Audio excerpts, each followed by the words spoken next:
नमस्कार साथियों, मेरे इस YouTube चैनल पर आप सबका स्वागत है। तो आज की वीडियो में हम तीसरा सप्तक और उसके आगे की पूरी साठोत्तरी कविता आपको पढ़ने वाले हैं। और साथ ही साथ साठोत्तरी कविता जब ये तो छोटा सा टॉपिक है, इसके बाद इसी वीडियो में हम आज जो है 50 प्रश्न करने वाले हैं और ये आगे होने वाले हैं आपके प्रयोगवाद से लेकर के साठोत्तरी कविता तक के, यहाँ तक के, यानी कि सारे के सारे उसमें 50 प्रश्न आपके होने वाले हैं। तो वीडियो आपने पूरा देखना है आखिरी तक, ठीक है, क्योंकि उसमें आखिर में आपके जो है 50 प्रश्न वो वाले भी हैं। तो वहाँ के साथ ही साथ आपका रिवीजन हो जाएगा, तो फिर कल का जो है हमारा समय बच जाएगा। तो एक ही वीडियो में आपको वो चीज़ें प्राप्त हो जाएंगी, तो वहाँ आपको जो है वो देख सकते हैं, ठीक है। तो पहले हम पढ़ते हैं, पहले टॉपिक कंप्लीट कर लेते हैं, उसके बाद जो है क्वेश्चन वाला वीडियो भी मैं इसी के साथ लगा दूंगा, ठीक है। वो प्री रिकॉर्डेड वीडियो है क्लास का, तो उसमें जो है आप देख सकते हैं। तो देखिए, तीसरा सप्तक है। तीसरा सप्तक के कवियों का सबसे पहले तो देखिए, आप चारों के चारों सप्तक के कवि आप याद करने हैं आपने। 4 सप्तक हैं, तो चारों सप्तक के कवियों को आपने याद करना है, सारे के सारे सप्तक, ठीक है ना। कोई भी सप्तक छोड़ना नहीं है। 4 के 4 कवि, मतलब 7 के 7 कवि प्रत्येक के, टोटल 28 कवि होंगे, तो सातों के सातों आपको याद करने हैं। कालक्रम से करेंगे तो ज़्यादा अच्छा है, वरना सारे कर लेना। तार सप्तक के तो बहुत ही ज़्यादा इंपॉर्टेंट है। पहले 2 सप्तक के तो किसी भी कीमत पर नहीं, मैं तो पहले पल की मैं बोलूँगा कि 3 सप्तक के तो कर ही देना। पहले तो चारों के करना, लेकिन 3 सप्तक किसी भी कीमत पे करने ही करने हैं, क्योंकि 3 सप्तक के कवि जो है आपके सिलेबस में लगे हुए हैं, ठीक है। चौथे सप्तक का कोई भी कवि मेरे विचार से नहीं लगा हुआ है, हाँ, कोई भी नहीं लगा हुआ है ना।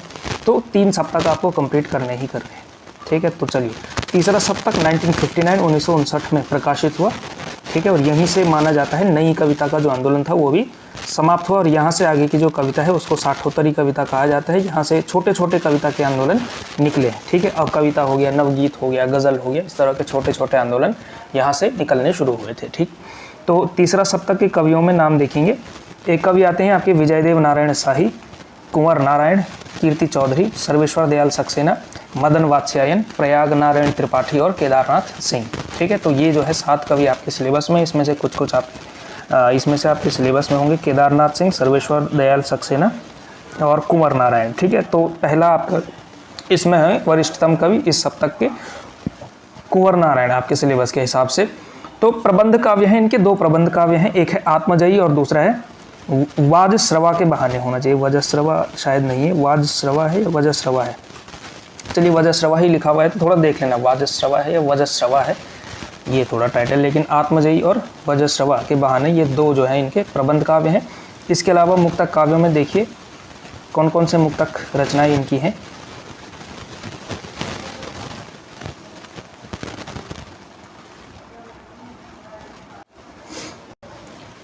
चक्रव्यूह, परिवेश हम तुम, न सीमाएं न दूरियां, अपने सामने कोई दूसरा नहीं, इन दोनों और हाशिए के बहाने, ठीक है। तो ये इनके मुक्तक काव्य संग्रह हैं और इनके सारे के सारे आपको याद करने पड़ेंगे, ठीक है। बार बार याद करेंगे तो आपका जो है ये हो जाएगा। अगर यहाँ से कोई प्रश्न पूछा जाता है एलिमिनेट करने को, सेलेक्ट करने को किसी भी तरह से, तो उस तरह से आपको ये पूरा का पूरा करना पड़ेगा, ठीक है। कुंवर नारायण, चक्रव्यूह, परिवेश हम तुम, न सीमाएं न दूरियां, अपने सामने कोई दूसरा नहीं, इन दिनों और हाशिए के बहाने, ठीक है। तो ये 7 जो है इनके मुक्तक काव्य के संग्रह हैं। प्रबंध काव्य में आत्मजयी और वज्रश्रवा के बहाने, तो आत्मजयी जो है बहुत इंपॉर्टेंट है इसमें से, ठीक है। चलिए आगे बढ़ते हैं। सर्वेश्वर दयाल सक्सेना, देखिए सर्वेश्वर दयाल सक्सेना के काव्य संग्रह सारे के सारे मुक्तक काव्य संग्रह हैं। काठ की घंटियां, बांस का पुल, एक सूनी नाव, गर्म हवाएं, कुआनो नदी है, कानो नहीं हो गया, कुआनो नदी, जंगल का दर्द, खूंटियों पर टंगे लोग और कोई मेरे साथ चले, ठीक है। तो ये इनके काव्य संग्रह हैं। इन्होंने राजनीति पर व्यंग्यात्मक कविताएं लिखी हैं। राजनीति पर व्यंग्यात्मक कविताएं इनकी बहुत प्रसिद्ध हैं, बहुत सारी रचनाएं इन्होंने लिखी हैं, ठीक है। और मुख्य रूप से इनका जो केंद्रीय संवेदना है कविताओं में क्या क्या रहता है, किसान, मजदूर और सत्ता विरोधी कविताओं के लिए ये बड़े प्रसिद्ध हैं। तो सत्ता के विरोध में कविताएं लिखते हैं, ठीक है। एंटी एस्टेब्लिशमेंट जिसको कहते हैं ना, उस तरह की कविताएं, विद्रोही भाव की कविताएं ज़्यादा सर्वेश्वर दयाल सक्सेना ने लिखी है। लगभग ज़्यादातर जो कवि होते हैं वो ऐसे ही करते हैं और ऐसा करना ही चाहिए, सत्ता के विपक्ष में खड़े रह करके कविता लिखना, ठीक है। तो फिर वरना चारण में और आज के आधुनिक कवि में कोई फर्क नहीं रह जाता है, ठीक है। अगले कवि हैं आपके केदारनाथ सिंह। केदारनाथ सिंह देखिए, काव्य संग्रह, अभी बिल्कुल अभी जमीन पक रही है, यहाँ से देखो, अकाल में सारस, उत्तर कबीर तथा अन्य कविताएं, बाग, टॉल्स्टॉय और साइकिल, ये टॉल्स्टॉय है, लियो टॉल्स्टॉय, तो उसके ऊपर है टॉल्स्टॉय और साइकिल। सृष्टिका, सृष्टि पर पहरा और मतदान केंद्र पर झपकी, तो ये काव्य संग्रह किसके हैं, ये हैं आपके केदारनाथ सिंह के। ठीक है, और ये तो आपके तीसरे सप्तक के कवि हो गए सारे के सारे। इसमें जो है अन्य कवि आपके जो है इसमें साठोत्तरी कविता में आते हैं, जो कि आपके उत्तराखंड से संबंधित हैं, या फिर जो पीछे आप सिलेबस में है ये सारे के सारे। इसमें से हैं आपके लीलाधर जगूड़ी, तो लीलाधर जगूड़ी के सारे काव्य संग्रह आपको याद रखने पड़ेंगे। ठीक है, बड़े इंपॉर्टेंट हैं सारे के सारे, याद करना पूछा जाता है कहीं इनमें से।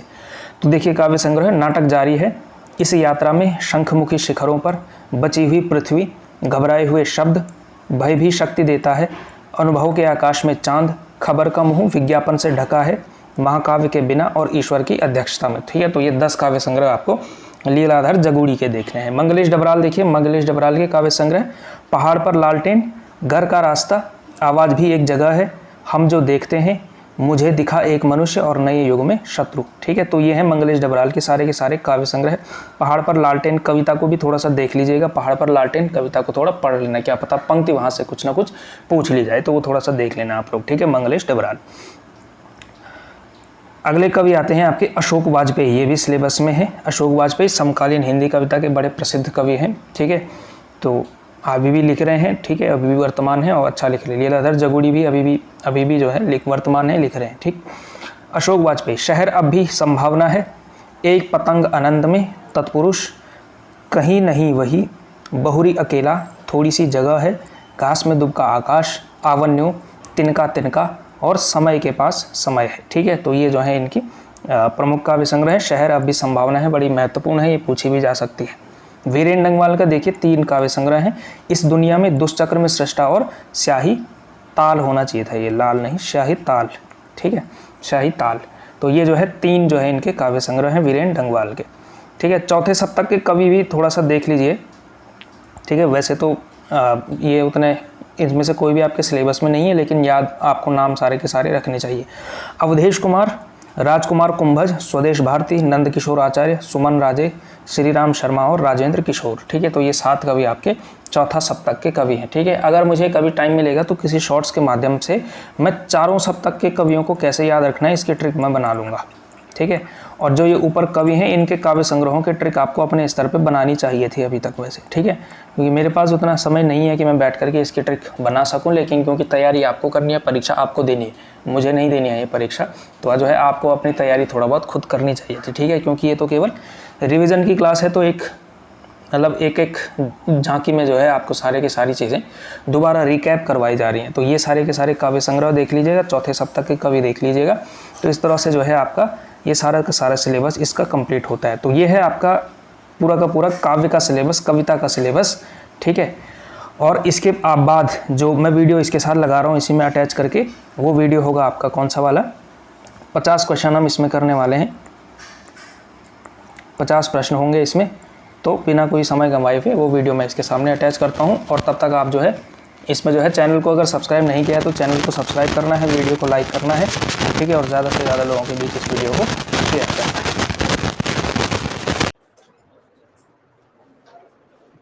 हाँ भाई, तो पहले ये बताओ आप लोग, इसका इस पेपर का लेवल क्या था?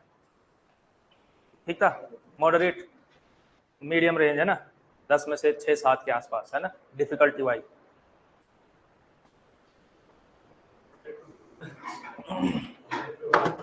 है अच्छा, आप लोगों के पास शेड्यूल है ना, कौन सा पेपर कब होना है, ये है?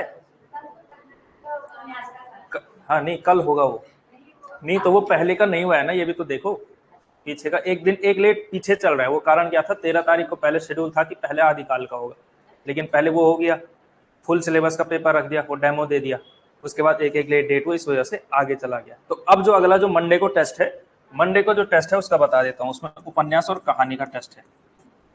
ठीक है, समझ गए? तो 25 प्रश्न आप कहानी के और 25 प्रश्न आप उपन्यास के मानिए। ठीक है, ये वाला टेस्ट आपका मंडे को होगा, तो उस हिसाब से आप तैयारी करके भी आएंगे, रिवीजन करके आएंगे। चलिए शुरू करते हैं हम लोग।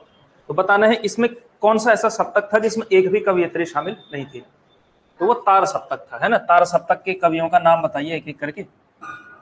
तो क्या क्या है इनमें नाम, एक तो मुक्तिबोध हो गए, अज्ञेय खुद हो गए, अनाम एक तो ये आता है, अज्ञेय हो गए, हाँ, नेमीचंद्र जैन और मुक्तिबोध रामविलास शर्मा और कौन, भारत भूषण अग्रवाल और गिरिजा कुमार माथुर इसी में आते हैं ना। हाँ, 6 हो गए, एक और रह गया, वो कर लेना आप, ठीक है। प्रभाकर माचवे शायद है ना, प्रभाकर माचवे है ना। तो तार सप्तक, इसी तरह से दूसरा सप्तक भी याद रहे, तीसरा चौथा भी याद रहे, ठीक है। अब वैसे मुझे याद रहता नहीं है, वरना मैं इसकी आपको ट्रिक बना करके बढ़िया से बता सकता हूँ, ठीक है। तो शॉर्ट्स डाल दूंगा या कुछ डाल दूंगा, वो यूट्यूब पर कहीं ना कहीं से उपलब्ध करवा सकता हूँ मैं आपको, ठीक है।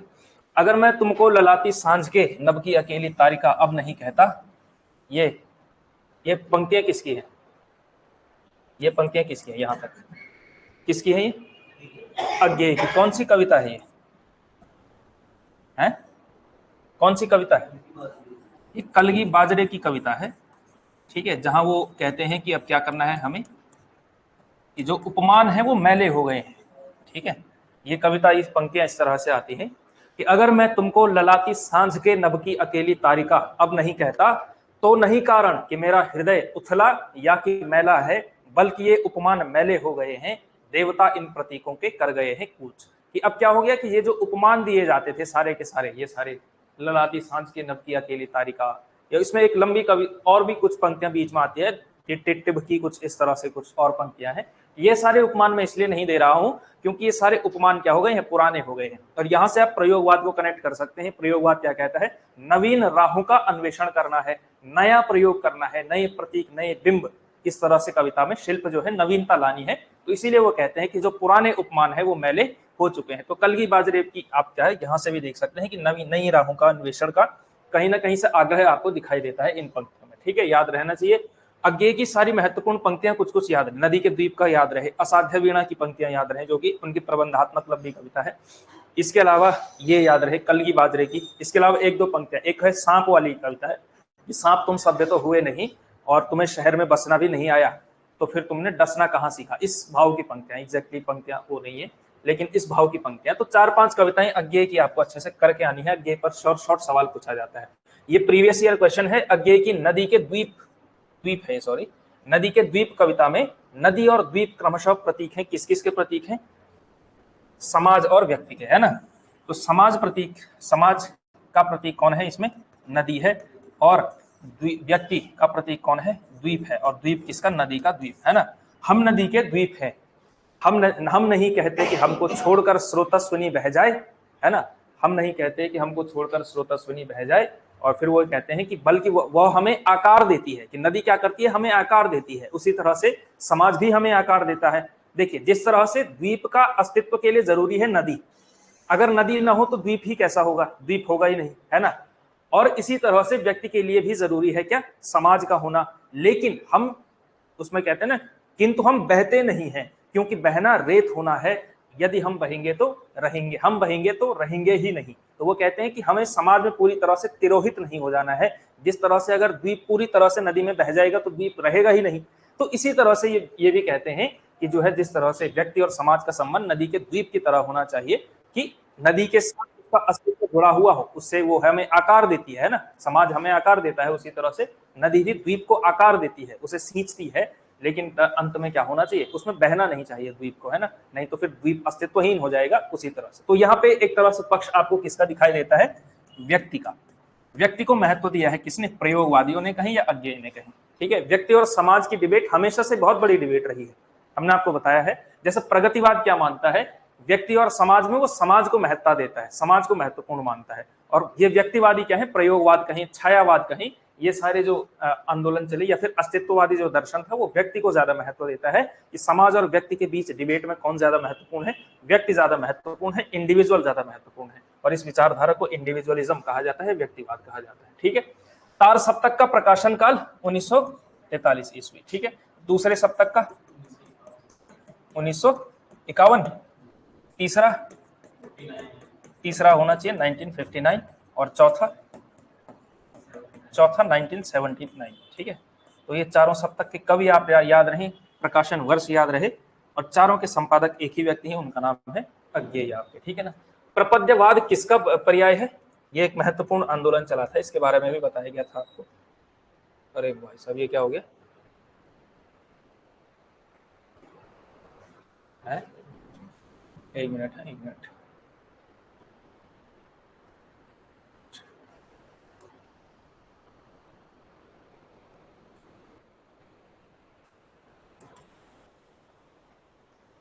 ये चल रहा था ना।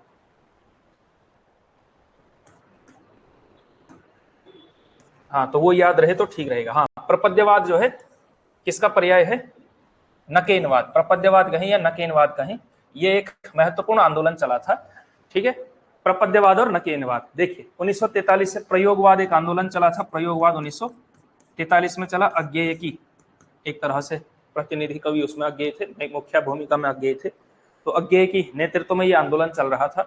तो प्रयोगवादियों ने क्या कहा कि प्रयोग जो है, प्रयोग हमारे लिए क्या है? साध्य नहीं है, साधन है। हमारे लिए क्या है? टूल है। हमारे लिए ऑब्जेक्टिव नहीं। हमारा उद्देश्य प्रयोग करना नहीं है, प्रयोग के माध्यम से कुछ अचीव करना है, और वो क्या है? नई राहें अचीव करना है, ठीक है। लेकिन नकेनवादियों ने कहा कि असली प्रयोगवादी हम हैं, वो नकली प्रयोगवादी हैं, क्योंकि उन्होंने प्रयोग को एक साधन के रूप में लिया है। हमारे यहाँ प्रयोग क्या है? नकेनवादी कहते हैं हमारे यहाँ प्रयोग क्या है? साध्य है, प्रयोग ही साध्य है। तो इसलिए जो है ये एक आंदोलन चला था, ठीक है। प्रपद्यवाद ये कहें, ये नकेनवाद कहें, ठीक है। और अज्ञेय ने इस आंदोलन की आलोचना की थी, ठीक है। प्रयोगवाद हिंदी में बैठे ठाले का धंधा बनकर आया था। प्रयोक्ताओं के पास न तो काव्य संबंधी कोई कौशल था और न किसी प्रकार की कथनीय वस्तु थी। यह कथन इनमें से किसका है? किसका है? क्या किया आप लोगों ने? नंद दुलारे वाजपेयी किया है। ए विकल्प इसका सही होगा। वैसे आपने अपनी अपनी गाइडों में पढ़ा होगा, कहीं ना कहीं हमने भी लिखाया था आपको कि प्रयोगवाद को बैठे ठाले का धंधा किसने कहा? नंद दुलारे वाजपेयी ने कहा।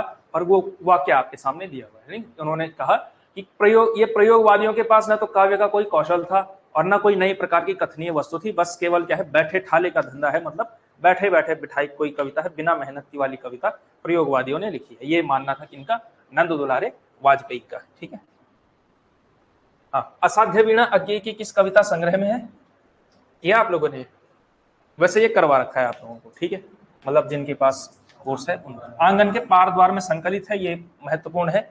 आंगन के पार द्वार में इनकी सारी एक तरह से दार्शनिक किस्म की जो कविताएं हैं, जिसमें उन्होंने थोड़ा आध्यात्मिक बातें की हैं, दार्शनिक कहीं एक तरह से रहस्यवाद आप कह सकते हैं, इसको कहते हैं सृजनात्मक रहस्यवाद, जो अज्ञेय के यहाँ आपको दिखाई देता है।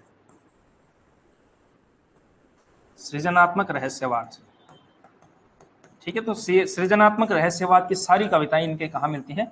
आंगन के पार द्वार में, या आप कह सकते हैं कि आध्यात्मिक दार्शनिक कविताएं सारी की सारी आंगन के पार द्वार में है। और क्योंकि आप लोगों को पता है असाध्य वीणा का अध्ययन आप लोगों ने किया है, तो असाध्य वीणा कविता का सार यही है, जो क्या है?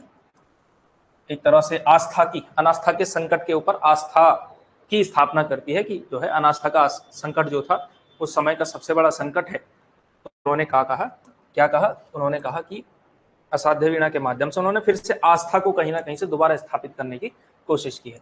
संशय की एक रात कविता किसकी है? नरेश मेहता की है, ठीक है। नरेश मेहता की कविता है संशय की एक रात, ठीक है, याद रहना चाहिए, महत्वपूर्ण है। अगला देखिए, प्रयोगवाद के प्रवर्तक के अनुसार प्रयोगवादी काव्य का सबसे मुख्य तत्व क्या होना चाहिए? तो पहले तो आपको यह पता होना चाहिए कि प्रवर्तक कौन है प्रयोगवाद का, तो कौन है? अज्ञेय। तो आप इसको ऐसा भी समझ सकते हैं कि अज्ञेय के अनुसार प्रयोगवाद का सबसे मुख्य स्वर कौन सा है? तो कौन सा किया आप लोगों ने इसमें से? इसमें जो है नई जो है 2 बार छप गया, लेकिन ठीक है, चलो। नई राहों का अन्वेषण। उन्होंने क्या कहा था कि प्रयोगवादी कवि जो है वो क्या है? नई राहों के अन्वेषी है। नई राहों का अन्वेषण करना क्या है? हमारा जो है साध्य है, हमारा ध्येय है। तो ये था। मात्रिक छंदों के बजाय वर्ण वृत्तों का प्रयोग, ये कोई ऐसा पॉइंट नहीं था। खालहास की, क्योंकि छायावाद के बाद जो कविता लिखी गई वो ज्यादा आगे चल करके छंद मुक्त हो गई थी, जिसमें आपको छंद नहीं दिखाई देता है, ठीक है। बौद्धिकता की अपेक्षा भावुकता की प्रतिष्ठा, ये भी गलत है। काव्य की पूर्ण परंपरा का संपूर्ण निषेध, ऐसा भी गलत है। ये कविता की पूरी परंपरा ही उन्होंने निषेध कर दी, ऐसा भी नहीं था, ठीक है। तो ये है। हाँ, इनमें तार सप्तक से संबंधित कौन सा कथन जो है सही नहीं है? तो कौन सा कथन किया आप लोगों ने? सी, शकुंतला माथुर तीसरे सप्तक की कवि। ये शकुंतला माथुर तीसरे में नहीं आती, किस में आती है? दूसरे सप्तक में आती है, ठीक है ना। बाकी सारे कथन ठीक है। तीसरा सप्तक का प्रकाशन वर्ष 59 में हुआ था। चौथा सप्तक 79 में प्रकाशित हुआ। रघुवीर साहिब दूसरे सप्तक में आते हैं, सही बात है, ठीक है। तो दूसरे सप्तक की है शकुंतला माथुर, ठीक है। ये तथ्यात्मक जानकारी है, फैक्ट आपको याद होने चाहिए। फैक्ट में आप गलती नहीं करेंगे, ऐसी उम्मीद है। हिंदी कविता में फैंटेसी का मुख्य प्रयोक्ता कौन है? मुखर प्रयोक्ता कौन है? क्या किया? गजानन माधव मुक्तिबोध। जब भी मैंने आपको कहा है पहले ही कि जब भी फैंटेसी शब्द आप कहीं से सुने मुक्तिबोध विकल्प में हो तो बिना सोचे समझे आपने सीधा सीधा मुक्तिबोध पर टिक करना है, ठीक है। इतना ऑब्वियस सा सवाल आता है, ठीक है। फैंटेसी का प्रयोग इन्होंने शिल्प के स्तर पर किया हुआ है, ठीक है। तो मुक्तिबोध जो है फैंटेसी का मुख्य प्रयोग इनको माना जाता है। अगला देखिए, प्रयोगवाद की विशेषता इनमें से कौन सी की आपने? हाँ है, इनमें से प्रयोगवाद की विशेषता कौन सी थी? है, कोई बी कह रहा है, कोई सी कह रहा है। ये किया ही नहीं, छोड़ा किस किसने है? आपने डी किया, और कोई? छोड़ा किसने है पहले ये बताओ, किसी ने नहीं छोड़ा। कौन सा, ये या ये? अच्छा, और कुछ ना कुछ किया हुआ है सबने, है ना। इसका जो सही उत्तर है इसमें जो है शिल्पगत चमत्कार जो है सबसे सटीक जवाब होगा। देखिए, आकाशीय कल्पना नहीं, आकाशीय कल्पनाएं तो इन्होंने बिल्कुल नहीं की।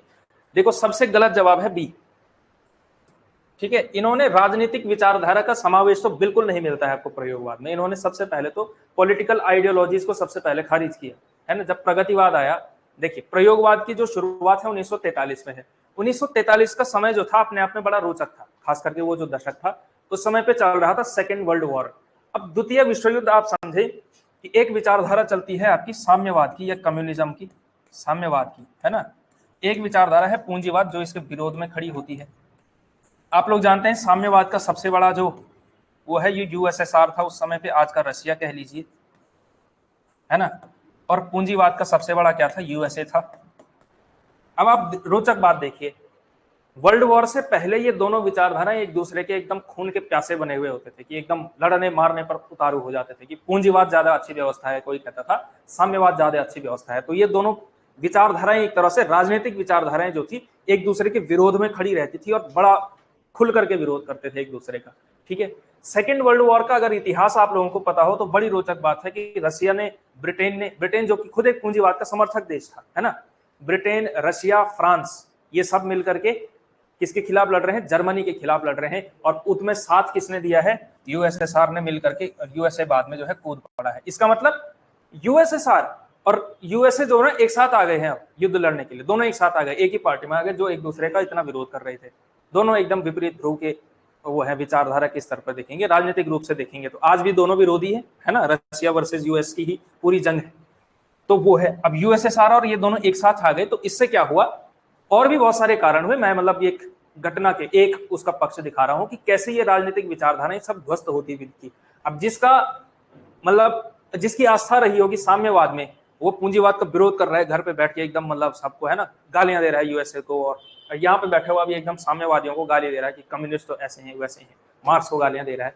बाद में उसने देखा कि ये दोनों तो एक ही पार्टी में शामिल हो गए, वो देखता रह गया, तो उसकी क्या हुई? आस्था डगमगाई। विचारधारा के प्रति जो उसका था, जो मोह था, वो मोह भंग होता है। और इसी विचारधारा के प्रति मोह भंग के कारण इस तरह के जो है आंदोलन चले। ये केवल हिंदी की बात नहीं है, पूरी दुनिया में चले, कि जिसमें क्या था, किसी भी राजनीतिक विचारधारा में किसी का कोई इंटरेस्ट नहीं था, सब राजनीतिक विचारधाराओं एक तरह से खारिज करना शुरू किया। बाकी मतलब पूरी दुनिया ने, प्रयोगवाद भी इसी तरह से था, तो इन्होंने राजनीतिक विचारधारा का समावेश तो नहीं किया। जनता से दूरी कहना भी गलत है, वैसे ये जनता से दूरी का काव्य तो था अगर प्रैक्टिकली हम देखेंगे, बाकियों से कंपेयर किया जाए, लेकिन तब भी चलिए मान ही लेते हैं कि जनता से दूरी कहना ठीक नहीं है, कहीं ना कहीं से जनता से कनेक्ट हो ही रहा होगा, मान लेते हैं। लेकिन इसकी सबसे बड़ी विशेषता जो है प्रयोगवाद, देखिए ना अब ये क्या ज्यादातर क्या कहता है, प्रतीक, बिंब, इन सब पे ज्यादा जोर देता है। तो ये सारी बातें किसके अंदर आती हैं? शिल्प के अंदर आती हैं। तो शिल्पगत चमत्कार इसका सबसे सटीक जवाब होना चाहिए था, ठीक है ना। ये आपने करके आना है। थोड़ा सा इस तरह के सवाल कंफ्यूजिंग होते हैं, और अगर नहीं आ रहा है, बिल्कुल नहीं आ रहा है, तो छोड़ देना है और थोड़ा अगर रीजनिंग लगा सकते हैं, अगर आप श्योर हैं, गट फीलिंग सही आ रही है तो आप कर सकते हैं, वरना छोड़िए उसको, ठीक है। आत्मजयी की कथा वस्तु, आत्मजयी किसकी रचना है पहले तो ये बताइए? हाँ, कुंवर नारायण, ठीक है, कुंवर नारायण की जो है रचना है आत्मजयी। तो आत्मजयी की जो कहानी है वो कहां से मिलती है? इसकी जो कथा वस्तु है, जो इसका लिया हुआ है, कठोपनिषद से लिया हुआ है। और ये वो कहानी है नचिकेता की कहानी है। नचिकेता वाली कहानी पता है आप लोगों को? क्या होता है नचिकेता की कहानी में? जो बच्चा जो है अपनी जिज्ञासा के कारण यम तक चले जाता है, और वहां यम फिर अंत में उसको स्वीकार करना पड़ता है यम को, वो मानता ही नहीं है, गेट पे खड़ा हो जाता है यम लोग के कि बस मुझे तो बस यम को ही समर्पित होना है। तो फिर वहां से फिर यम ने उसको जो है जीवन और मृत्यु का जो है महान ज्ञान दिया। तो उपनिषद इसी तरह से चलता है। उपनिषद की परंपरा आप देखेंगे, कहानियों के माध्यम से दर्शन निकलता है उपनिषदों में। कोई भी अष्टावक्र की कहानी है, उसके माध्यम से कुछ ना कुछ दर्शन, मृत्यु का जो है यहाँ पे कठोपनिषद में, तो यह इस तरह से निकलते हैं। और उपनिषद में कोई 12 पेज का उपनिषद है, कोई 50 पेज का है, कोई 500 पेज का है, इस तरह से उपनिषदों में वेरिएशन है। ठीक है, इसलिए कई लोग कहते हैं कि ये उपनिषद अलग नहीं है, इसी का हिस्सा है ना। अगर आप ऐसा खुल करके काउंट करेंगे तो शायद 108 संख्या मिलती है ना, और करते रहेंगे तो उस पर भी विवाद मिलता है कि कितने उपनिषद एग्जैक्टली हैं, क्योंकि कई विद्वान एक उपनिषद को दूसरे का हिस्सा मानते हैं। ठीक है, तो निम्नलिखित में से कौन सा काव्य संग्रह सच्चिदानंद हीरानंद वात्स्यायन अज्ञेय का नहीं है? कौन सा नहीं है? ये या ये बी? हाँ, इसका सही उत्तर बी है। ये जो भूरी भूरी खाक धूल है, ये किसका है? मुक्तिबोध का है, गजानन माधव मुक्तिबोध का है। अज्ञेय के आपको सारे याद करने चाहिए, ठीक है, और कालक्रम सहित याद करेंगे तो ज्यादा अच्छा रहेगा, क्योंकि जो सिलेबस का व्यक्ति है उसमें थोड़ा सा आपको मेहनत ज्यादा करनी है। काल याद करना है, कालक्रम सहित याद करना है, सही तरीके से याद करना है, अच्छे से पढ़ करके जाना है। ठीक है, क्योंकि आएगा तो सिलेबस का ही आएगा ना। और क्या ऐसा नहीं हो सकता कि कोई विद्यार्थी 50 में से 50 नंबर लेकर के आए? ऐसा तो है नहीं आपसे डिफरेंशियल इक्वेशन पूछा जाएगा हिंदी के पेपर में, आप ही के सिलेबस में से पूछा आएगा, है ना, चाहे बहुत गहरा बहुत अंदर से पूछा जाए, लेकिन पूछा जाएगा सिलेबस से ही। तो अगर किसी को 50 में से 50 नंबर लाने होंगे तो वो ला सकता है। प्रैक्टिकल बहुत असंभव सी बात लगती है, लगभग कि उतना तो फिर मतलब आयोग लाने नहीं देगा, इंश्योर करता है कि किसी के इतने नंबर ना आए, इस लेवल का पेपर बनाता है। ठीक है, लेकिन तब भी आप अच्छा एम कर ही सकते हैं 40 प्लस का। मुझे लगता है जिसने 40 प्लस अगर सब्जेक्ट में कर लिया उसका सिलेक्शन कोई रोक नहीं सकता है। तो एम आपको उसी तरह से करना है अगर आपको सब्जेक्ट के भरोसे जाना है तो। ठीक है, पेपर 1 के भरोसे मत जाना, अभी भी कह रहा हूँ, पेपर 1 के भरोसे कोई नहीं जा सकता। कोई बता सकता है सीडीपी का पेपर किस तरह का आएगा? कोई नहीं बता सकता, है ना। रीजनिंग का उम्मीद है कि आसान आएगा। अब वो आसान भी सब्जेक्टिव मामला होता है। कोई एसएससी की तैयारी करके आया होगा यहाँ, तो वो तो मतलब चुटकियों में करेगा, सवाल ठीक से पढ़ेगा भी नहीं, तब भी सही करके आ जाएगा, इतना प्रैक्टिस होता है एसएससी वालों को। लेकिन किसी का बिल्कुल ही खराब है रीजनिंग, तो वो करके भी गलत करेगा, तो उसके लिए रीजनिंग कठिन है। तो रीजनिंग सब्जेक्टिव मैटर है।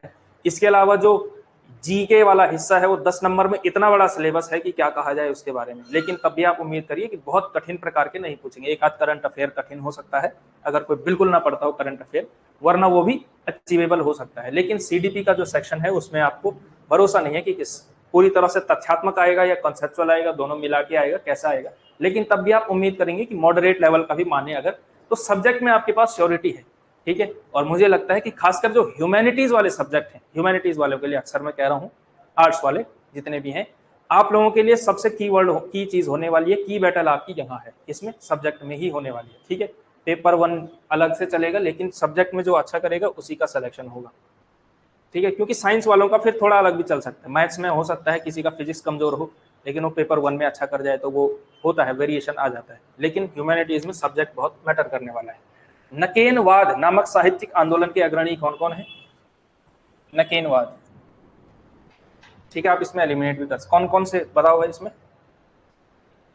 है? ये या ये बी ना? हाँ, नलिन विलोचन शर्मा, केसरी कुमार और, अच्छा ये जो नकेन चला है इसका मतलब भी संभव तो यही है, नलिन, केसरी और नरेश। ठीक है, नरेश मेहता नहीं है, नरेश मेहता अलग है, ये नरेश अलग है। ठीक है, तो ये है नलिन विलोचन शर्मा, केसरी कुमार और नरेश। ठीक है, ये 3 लोग थे, इन लोगों ने मिलकर के क्या चलाया है? नकेनवाद का आंदोलन चलाया है। निम्नलिखित में से कौन सी रचना सर्वेश्वर दयाल सक्सेना की नहीं है? कौन सा किया? अगर आपने रघुवीर सहाय अच्छे से पढ़ा होगा तो आप इसको कर पाते। आत्महत्या के विरुद्ध किसकी है? रघुवीर सहाय की है। तो इसका ऑप्शन नंबर सी सही होगा, ऑप्शन नंबर सी सही होता है इसका। ठीक है, रघुवीर सहाय। ठीक है, बाकी सारी रचनाएं किसकी हैं? सर्वेश्वर दयाल सक्सेना की। सर्वेश्वर दयाल सक्सेना सिलेबस में है या नहीं है? होंगे, शायद हो सकते हैं। ठीक है, अगर नहीं भी है तो रघुवीर सहाय तो है ही। आत्महत्या के विरुद्ध कविता संकलन अभी बताया आपको, रघुवीर सहाय। ठीक है, धर्मवीर भारती के 2-4 बता दो, मुक्तिबोधन इनका तो बात हो ही चुकी है। एक तो है इनका क्या, कुंतो नहीं यार, कनुप्रिया, सॉरी कनुप्रिया। एक क्या है, एक तो है इनकी कनुप्रिया। इसके अलावा 1-2 रचनाएं और थी धर्मवीर भारती की, याद है? किसी को एक और याद आ रही हो तो बता दो। कनुप्रिया और ऐसे ही है कुछ। 7 गीत वर्ष, हाँ 7 गीत वर्ष, 7 गीत वर्ष। तो धर्मवीर भारती वैसे सिलेबस में नहीं है, है? लेकिन तब भी क्या कह रहे हैं?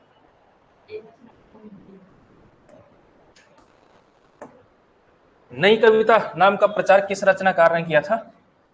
नई कविता का नाम किसने चलाया था? है? क्या किया आप लोगों ने? किया ही नहीं। क्या किया? अज्ञेय किया, सबने किया। हाँ, इसका सही उत्तर अज्ञेय ही है। ठीक है, अब थोड़ा अलग तरह से पूछ लिया सवाल तो आप लोग एकदम ऐसे हो गए कि ये नाम किसने चलाया। जो प्रवर्तक होगा वही नाम चलाएगा। वैसे हमने आपको घटना बताई हुई थी 1953 में क्या हुआ था।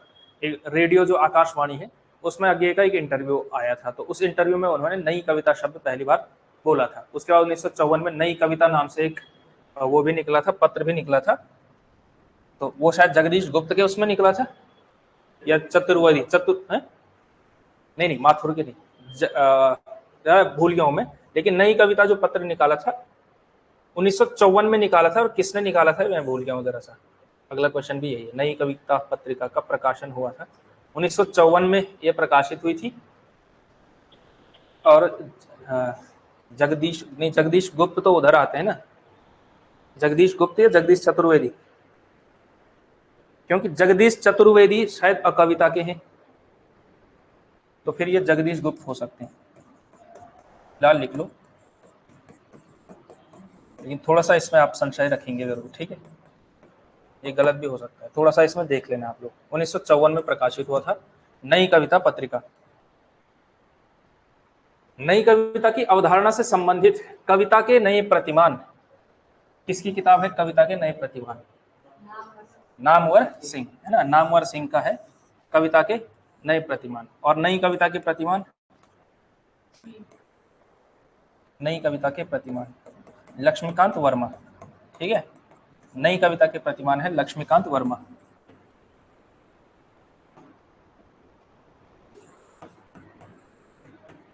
ये तो कविता के नए प्रतिमान और नई कविता के प्रतिमान में कंफ्यूजन नहीं करना है, ठीक है? कविता के नए प्रतिमान नामवर सिंह की किताब है, और सर्वश्रेष्ठ किताबों में से एक है नामवर सिंह की। लीलाधर जगुड़ी को किस कविता के लिए व्यास सम्मान मिला था? व्यास सम्मान किया आप लोगों ने? है? नहीं, जितने लोग उतने प्रेम। अनुभव के आकाश में चांद के लिए इनको साहित्य अकादमी मिला था।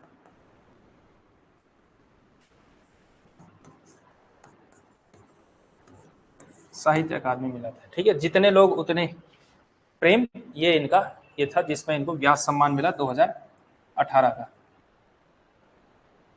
ठीक है?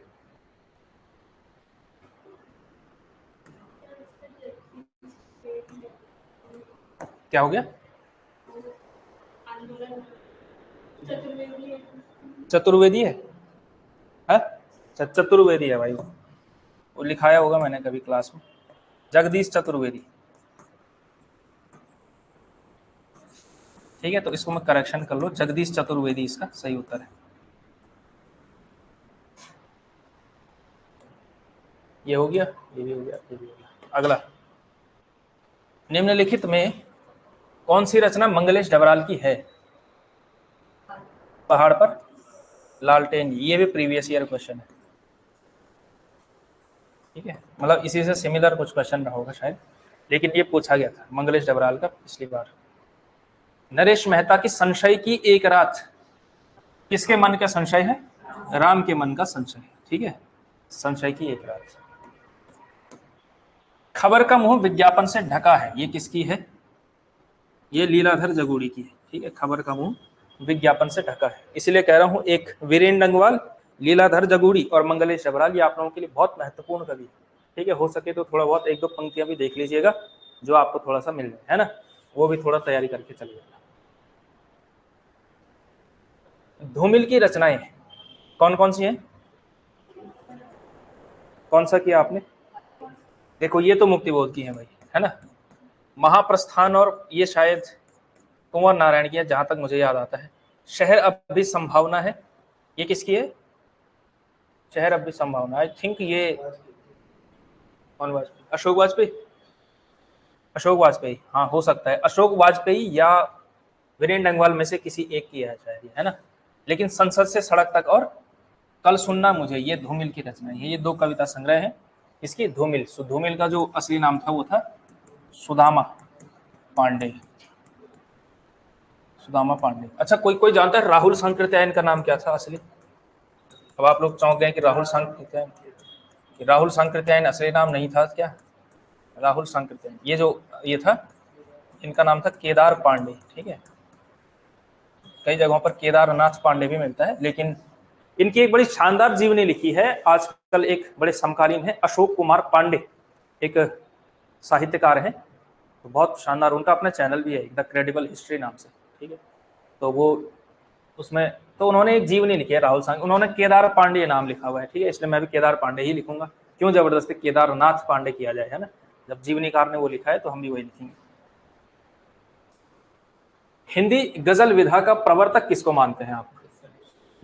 इसको दुष्यंत कुमार को माना जाता है, ठीक है। हिंदी गजल विधा का प्रवर्तक दुष्यंत कुमार, ठीक है। इनका जो गजल संग्रह था उसका नाम क्या था? साए में धूप। इनका एक एकांकी नाटक भी है, उसका नाम क्या है? एकांकी, उत्तर प्रियदर्शी तो उनका है, इनका है एक कंठ विस्पाई, ठीक है। एक कंठ विस्पाई इनका क्या है?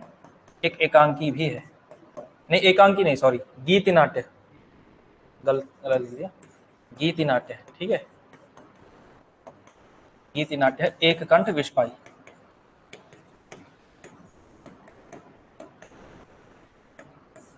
और साई में धूप इनका गजल संग्रह है।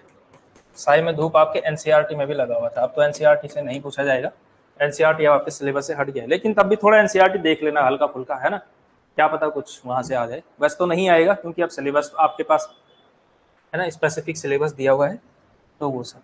हाँ, नई कविता से संबंधित कौन सा कथन है जो सही नहीं है इसमें से?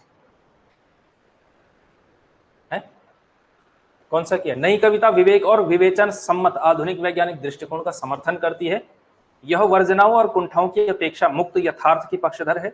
यह कविता यथार्थ और जीवन को एक साथ वहन करते हुए मुक्त क्षणों के दायित्वों के प्रति आग्रहशील है, और यह आधुनिकता और समसामयिकता के संदर्भ में विराट मानव के महत्व को स्थापित करती है। बताओ कौन सा कथन जो है सही नहीं है, गलत है जो कथन, और वो कथन सिर्फ एक शब्द की वजह से गलत हुआ है, अभी बता सकता हूँ, है डी, है ना। देखो यहाँ पे जो शब्द है वो है, ये जो विराट मानव शब्द यूज हो गया ना, यहीं से जो है ये प्रश्न अपने आप में गलत हो जाता है। विराट मानव नहीं, लघु मानव, ठीक है। अगर ये लघु मानव होता तो ये क्या करता है, आधुनिकता और समसामयिकता के संदर्भ में क्या करता है, लघु मानव की प्रतिष्ठा होती है इसमें, क्योंकि ये जो नई कविता आंदोलन है ये किससे प्रभावित है? अस्तित्ववाद से, ठीक है। अस्तित्ववाद के प्रवर्तक याद रहे आपको, हाँ, जीन पॉल सार्त्र जो था अस्तित्ववाद के सबसे नवीन व्याख्याकारों में से एक था, मतलब प्रवर्तकों में से एक था। हालांकि कई लोग मानते हैं कि ये दर्शन उससे कुछ साल पहले सोरेन कीरकेगार्ड नाम का एक व्यक्ति हुआ था, उसने दिया था, है ना। कीरकेगार्ड का भी नाम इसमें आता है। इसके अलावा अस्तित्ववाद के बहुत शुरुआती दार्शनिकों में से एक फ्रेडरिक नीत्शे का भी नाम आता है। फ्रेडरिक नीत्शे सुना हुआ आप लोगों ने नाम? कभी फोटो देखना आप नीत्शे की, तो एकदम मूंछें बड़ी कमाल की मूंछें हैं फ्रेडरिक नीत्शे की, शायद ऐसी मूंछें किसी की भी नहीं। देखो दो चीजें बड़ी प्रसिद्ध हैं दर्शन की दुनिया में, मतलब वेस्टर्न फिलोसफी में, एक कार्ल मार्क्स की दाढ़ी और दूसरी नीत्शे की मूंछें। तो देख लेना आप, फोटो देख लेना नीत्शे की, आपको लगेगा कि क्या खतरनाक आदमी था।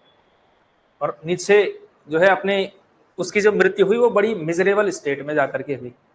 नीत्शे जो है अपने अंतिम समय में चल करके, एक तो उसको सिफिलिस रोग हो गया था, ठीक है, जो कि एक जो है सेक्सुअली ट्रांसमिटेड डिजीज है, वो हुआ था, एक दो बीमारियां और हुई थी, और अंत में जो है वो अपने जीवन के अंतिम पड़ाव में जल करके पागल हो गया था। तो अपने पागलपन की वजह से, दिमागी अस्थिरता की वजह से जो है उसकी मृत्यु होती है। सड़कों पे मरा था फ्रेडरिक नीत्शे।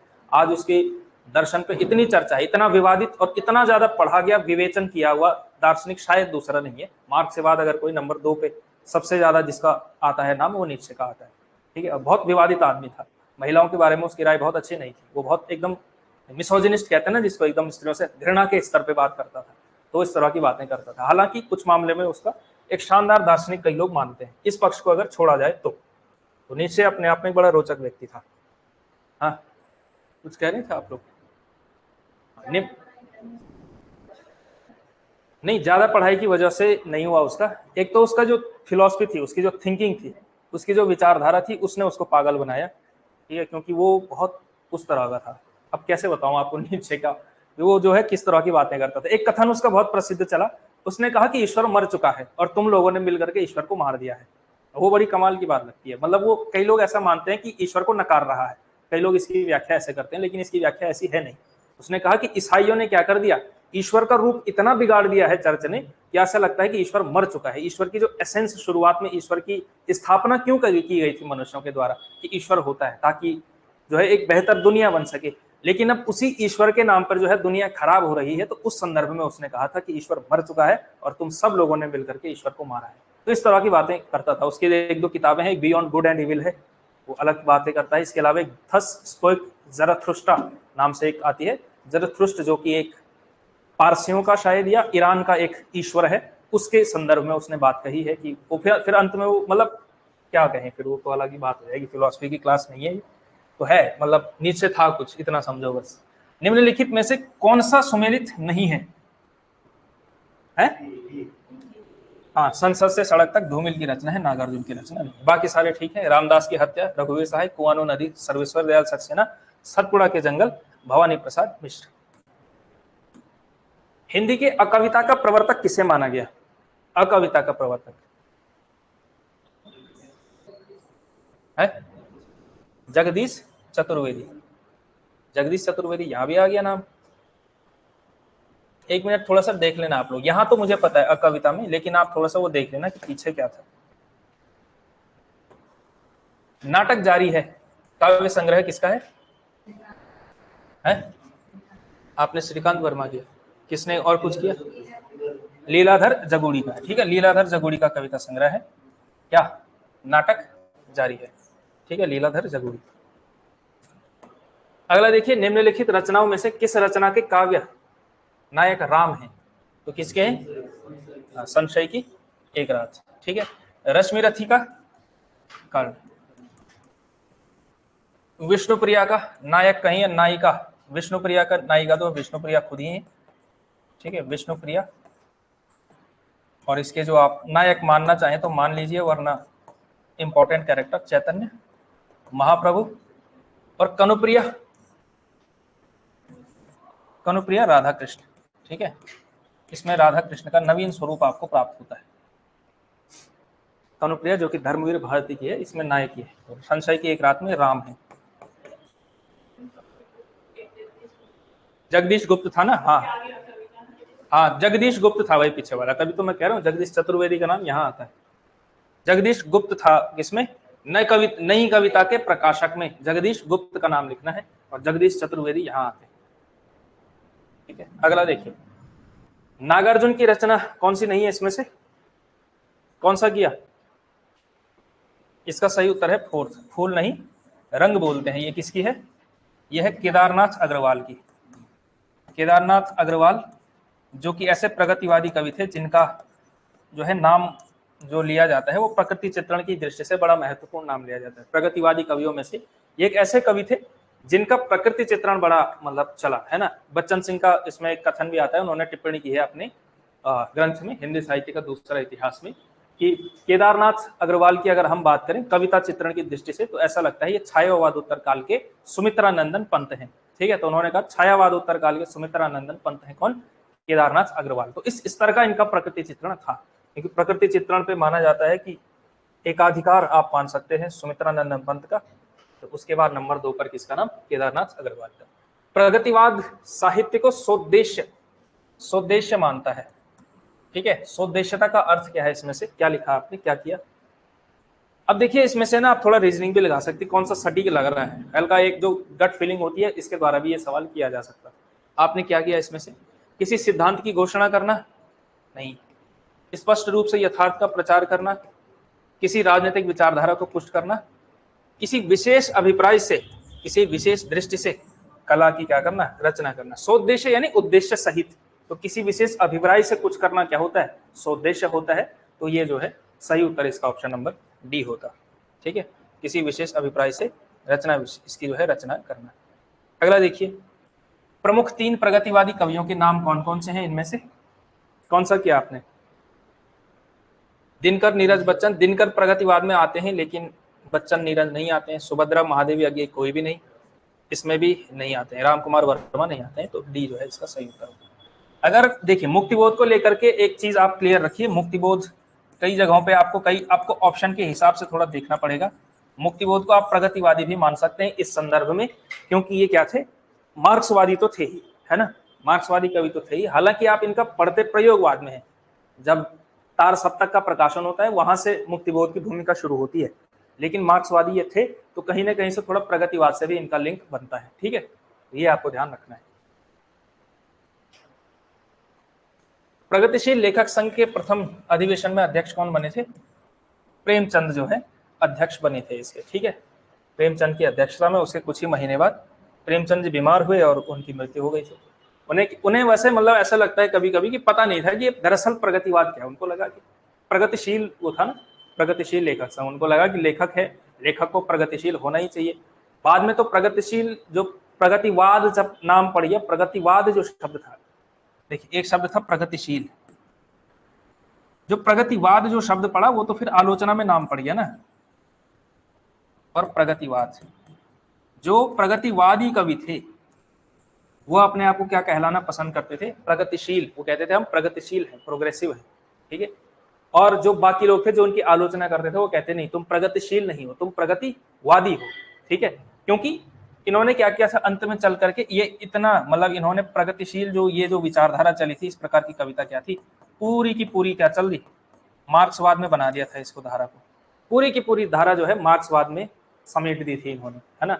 जो मार्क्सवाद से इतर लिख रहा था प्रगतिशील लेखक उसमें था संघ में, लेकिन मार्क्सवाद की विचारधारा से सहमत नहीं था, उसको कहीं ना कहीं से इन्होंने महत्व देना कम किया, और इसी वजह से जो आलोचना इनकी होती है, इस वजह से इसका नाम क्या पड़ा?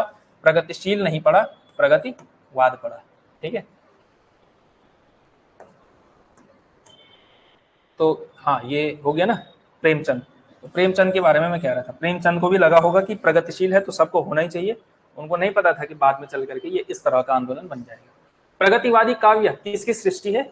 इसमें क्या है, इसका सही उत्तर क्या किया आपने?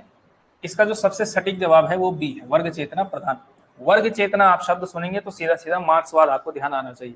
ठीक है, सीधा सीधा सर्वहारा और जो शोषक वर्ग है उन दोनों के बीच का जो संघर्ष है, वो बुर्जुआ और प्रोलेटरिएट का संघर्ष वो है, वर्ग चेतना वही है।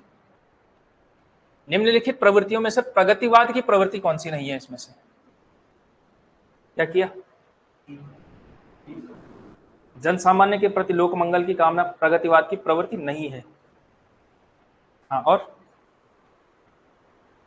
क्या किया आप लोगों ने? डी किया, आपने सी किया, और कोई? ए किसने किया? ए आपने किया है, और किसी ने? आपने भी ए किया है, और बाकियों ने ए नहीं किया है ना। इसका सही उत्तर ए है भाई। प्रगतिवाद की प्रवृत्ति कौन सी नहीं है कहा है? तो धर्म, ईश्वर और व्यक्ति में आस्था तो प्रगतिवादियों ने नहीं ही रखी थी भाई, वो तो एकदम पूरी तरह से नास्तिक दर्शन है, पूरी तरह से भौतिकवादी दर्शन है। हमने आपको बताया भी था उस दिन, या फिर समझ तो होगी आपको कि प्रगतिवाद जो है वो क्या है, ईश्वर आस्था और इसमें जो है कोई बिल्कुल भी आस्था नहीं रखता है। ठीक है, सामाजिकता का आग्रह तो था ही, क्योंकि ये व्यक्ति समाज में समाज को ज्यादा महत्व देता है। शोषित वर्ग के प्रति सहानुभूति और शोषक वर्ग के प्रति घृणा, ये भी दिखता ही है आपको, है ना। और जन सामान्य के प्रति लोक मंगल की कामना तो थी। तो ये तीन तो आपको दिखाई देते हैं, क्योंकि मार्क्स ने खुद कहा है religion is opium to society. क्या है धर्म? क्या है? जो समाज है, धर्म समाज का अफीम है, कि उसको चाट करके उसको सूंघ करके, ठीक है, मतलब लोग नशे में रहते हैं, खुद को जो है वैलिडेशन महसूस करते हैं। तो धर्म, ईश्वर और व्यक्ति में आस्था, इसका सही उत्तर होना चाहिए था। इस तरह ये सवाल आपको गलत करना नहीं चाहिए था वैसे अगर देखा जाए तो। कौन सी कृति सच्चिदानंद हिरानंद वात्स्यायन की नहीं है? साये में धूप, ये किसकी है? दुष्यंत की है।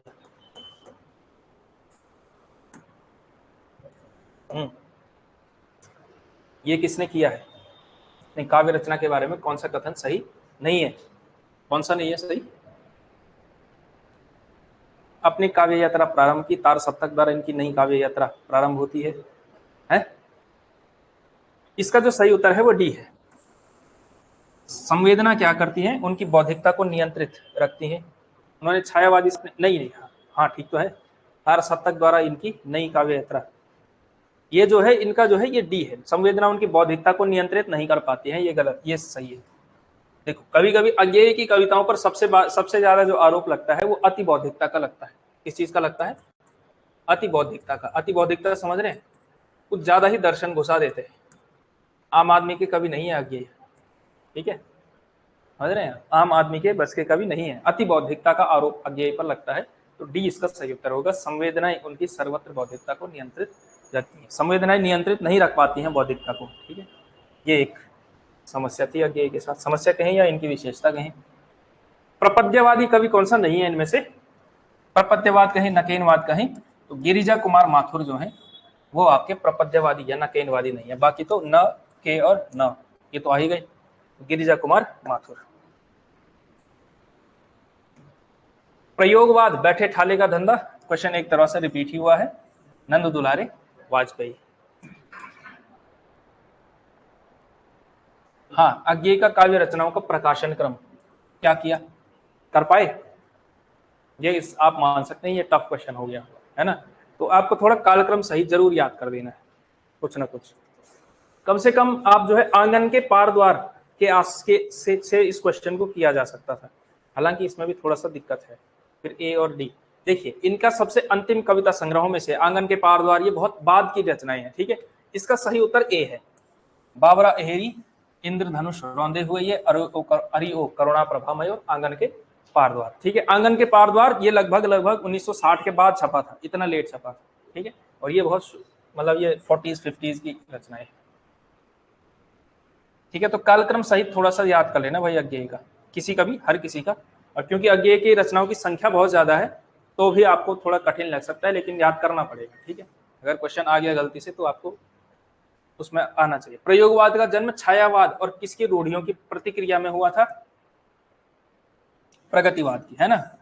तो प्रयोगवाद जो था, प्रयोगवाद ने क्या किया, एक तो छायावाद की प्रवृत्तियों का विरोध किया, दूसरी तरफ विरोध किसका किया?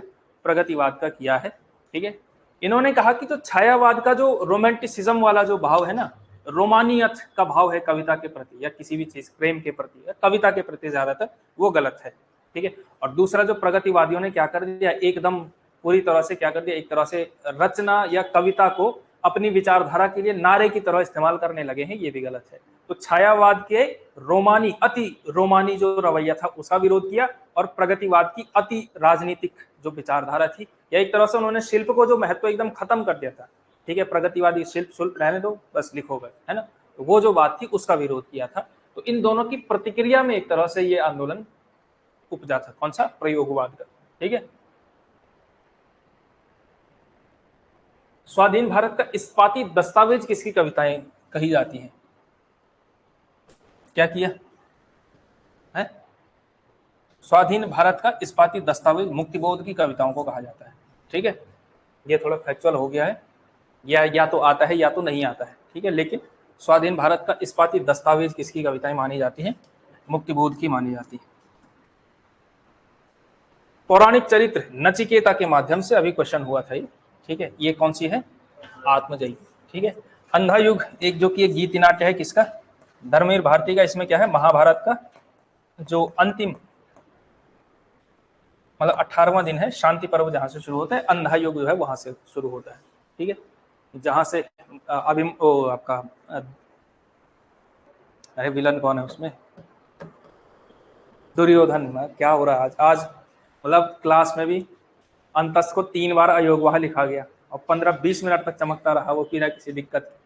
और दुर्योधन का ना, हाँ, तो दुर्योधन जो है, दुर्योधन की मृत्यु से, दुर्योधन को मतलब मृत्यु नहीं, घायल अवस्था से, वहां से शुरू होता है अंधा युग। फिर उसमें गांधारी का श्राप आता है और अंत में जो समाप्त होता है अंधा युग, जब कृष्ण की मृत्यु होती है, ठीक है। भगवान की मृत्यु जो है उसका अंतिम जो है वो है चैप्टर है। क्या मुक्ति प्रसंग किसका है यार, कोई बता दो, ये भूल गया मैं जरा। मुक्ति प्रसंग ये देखना पड़ेगा जरा, मुक्ति प्रसंग, मुक्ति हो सकता है कुंवर नारायण का हो शायद, जहां तक मुझे याद आ रहा है, हो सकता है, लेकिन हो सकता है कह रहा हूँ, इसको थोड़ा आप क्रॉस चेक कर लेना, ठीक है। तुक्का लगा रहा हूं मैं। ऐसा हल्का हल्का याद आता है ना जब। निम्नलिखित में से नई कविता की प्रवृत्ति कौन सी नहीं है? इसमें क्या किया है? देखो कितना कठिन सवाल हो गया है ना। दो चार टफ सवाल रखे हुए हैं। क्षणवाद के प्रति ये नकारात्मक का भाव नहीं रखते हैं, क्षणवाद को ये स्वीकार करते हैं। ये क्या है? जीवन क्या है? लघु मानव जीवन क्या है? क्षण भर का जो है एक तरह से वो। तो क्षणवाद के प्रति नकारात्मकता नहीं रखते, क्षणवाद के प्रति एक तरह से सकारात्मक या स्वीकार्यता का भाव इनके प्रति आपको दिखाई देता है। हाँ, लेकिन ये आगे भी तो चलता है, लेकिन उसके प्रति नकारात्मक भाव तो नहीं है ना। नहीं यार, नई कविता, हाँ इसको थोड़ा सा सोचना पड़ेगा। नहीं, एक मिनट देखते हैं कौन सा विकल्प सही।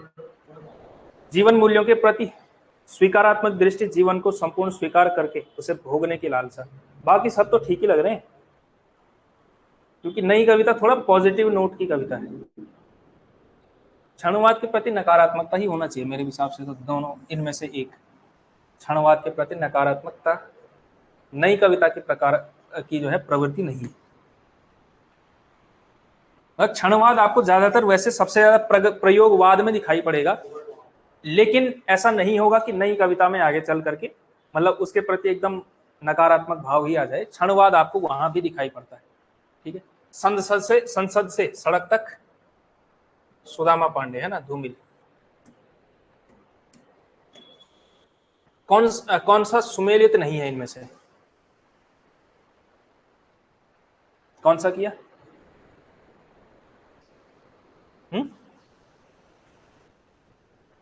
कौन सा किया इसमें से? हाँ, इसका सही उत्तर डी है। उतना वह सूरज है शंभुनाथ सिंह का नहीं है।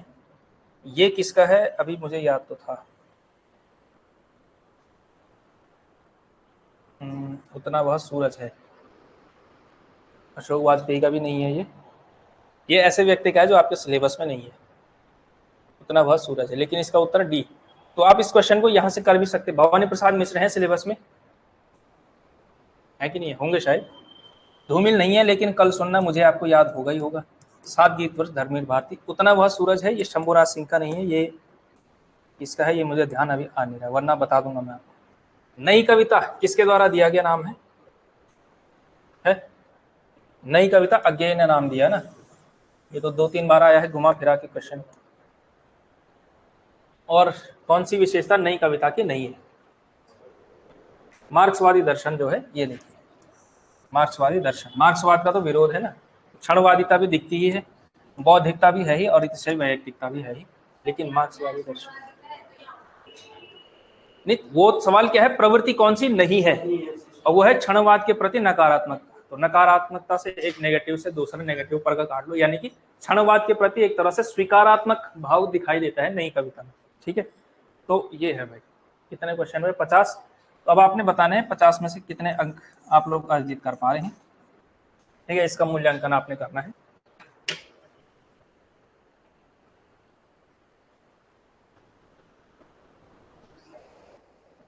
तो इसमें मेरे हिसाब से थोड़ा कठिन प्रकार का हुआ है, क्योंकि एक तो बड़ा सिलेबस था। बड़ा भी क्या था, प्रयोगवाद से शुरू था, लेकिन नई कविता और इन सब के बारे में उतनी अच्छी अंडरस्टैंडिंग ज्यादातर होती नहीं है, क्योंकि इसमें क्या है, ज्यादातर वेस्टर्न फिलोसफी से जुड़ी हुई चीजें हैं ये, और पाश्चात्य दर्शन थोड़ा सा कठिन होता ही है। किस संदर्भ में? क्योंकि आपको भक्तिकाल रीतिकाल इसका अच्छा ज्ञान है, लेकिन ये थोड़ा सा इसमें दिखाई पड़ता है आपको। एक तो कवियों की संख्या बहुत ज्यादा है, विविधता बहुत ज्यादा है, इस वजह से। तो अगर आप इसमें जिन्होंने 35+ किया उनका बहुत अच्छा है। ठीक है, 30+ आइडियल है, 30+ तो किसी भी कीमत पर होना चाहिए था। ठीक है, 35+ बहुत शानदार है। 40 कर पा रहे हैं क्या कोई? 40 मुझे वो एक आध होंगे जो कर पाएंगे, वरना 40 मुझे थोड़ा मुश्किल लगता है।